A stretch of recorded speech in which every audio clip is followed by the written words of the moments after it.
Next is function calls. Before we call a function, we need to declare the function. What has been shown to you so far in the previous slide is the way we define a function.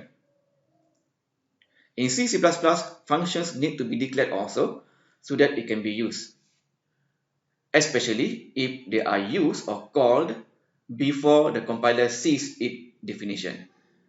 The reason why we declare variable, if you recall about declaration of variable, is because we want to tell that this word, let's say radius, in our code, we want to tell that this is a piece of memory that will contain some value, and the value is a double. Let's say we declare the variable as double.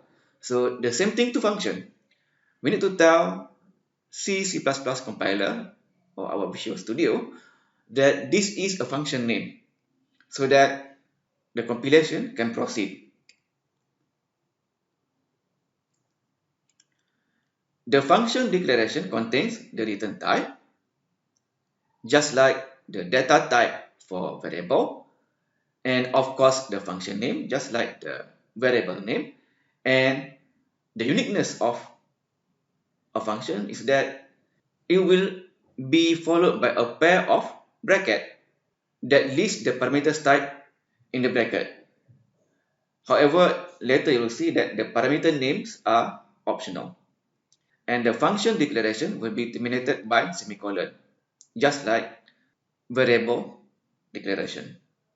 Unlike the function header in function definition is not terminated by semicolon.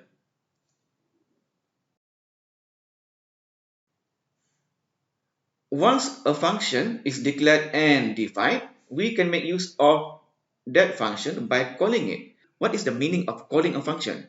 It just means we give the name of that function anywhere in the code and followed by a pair of brackets. If the function receives something as input, then we need to give the parameter, the value of the parameter. Otherwise, we don't give anything. And if the function returns something, then we optionally can get the return value of it. You see, for the input, if the input is there, we need to give some value to it.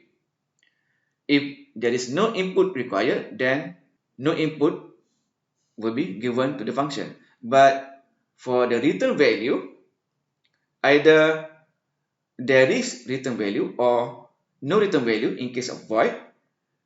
It is optional for us to fetch or read the return value or the output value from the function.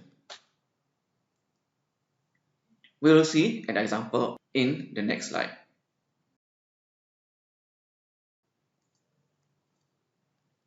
Let's say this is a project that you have in Visual Studio. This is your main function, and please ignore the parameter to the main function for the moment.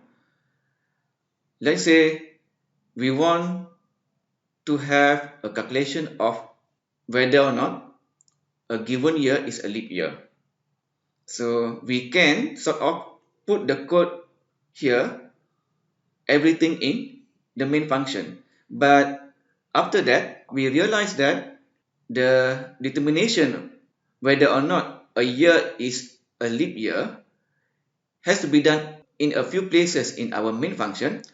We better take out the calculation into a separate function. In IT terminology, this is what we call factoring out.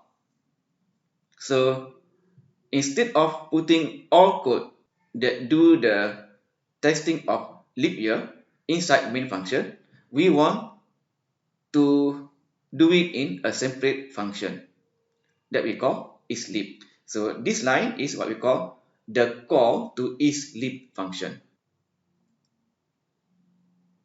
So when the execution reach this line, when it reach the function call, to isLib, the execution goes to that function over here, and then it takes the input given as parameter, in this case 2015 will be the value of the variable a year, and then the execution will go into the body of the function, bringing that value of a year to be calculated, to test whether or not that year is a leap year.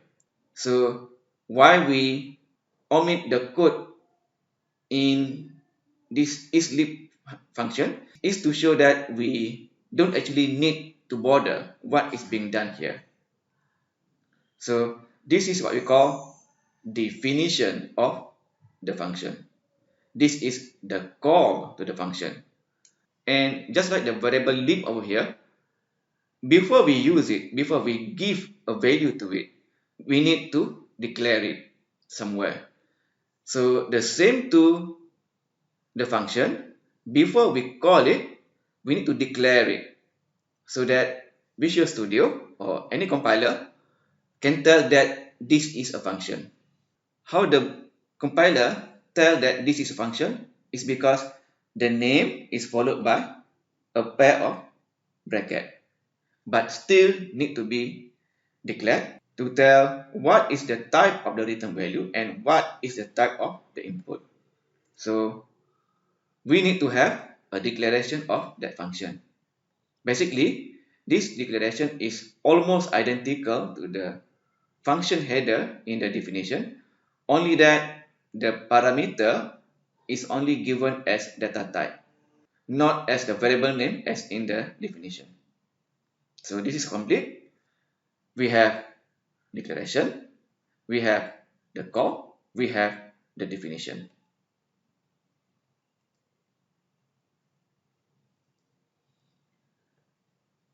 If a function is void, obviously the user of the function cannot keep anything from the function because there's nothing to be written. But if the function returns something, is it compulsory for the caller to keep the output value? No, it is optional. The caller has a choice whether to keep what is written from the call or just ignore it. If the return value needs to be kept, the caller is obligated to declare a variable and keep that return value in a variable that is having a matching data type with the function return type.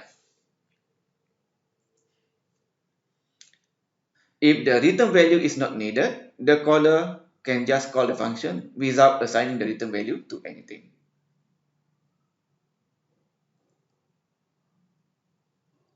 Next, let us take a look at .NET Object Methods.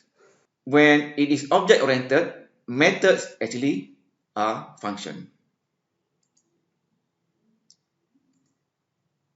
When doing programming in GUI, we cannot avoid OOP in .NET. In OOP, functions are preferably called methods. They are almost identical concept, just the attachment, method attached to object, but functions does not attach to any object, it just attached to the whole procedure of the program. Anytime you double click on a widget to add a default event handler or add an event handler manually, you have to define a method. So the method in this case is the event handler. It is advisable to just define the event handler method just like defining any function. Don't touch the header or anything. Oftentimes, you also need to add your own functions to GUI program. You can do this by adding private method to the main class of your GUI program. For example, if you have to add isLib in your GUI program, you just put private before you give the return type of the function. So there will be just one extra keyword before the return type of the function, and then the rest is the same. Since this is already deep into OOP concept, we will do more on this as hands-on only in lab and not as theory or exam. This is all what you need to know as the theory part of this chapter, the chapter of function. The understanding of what going on in function is better be learned by looking at examples. This will be covered in our tutorials.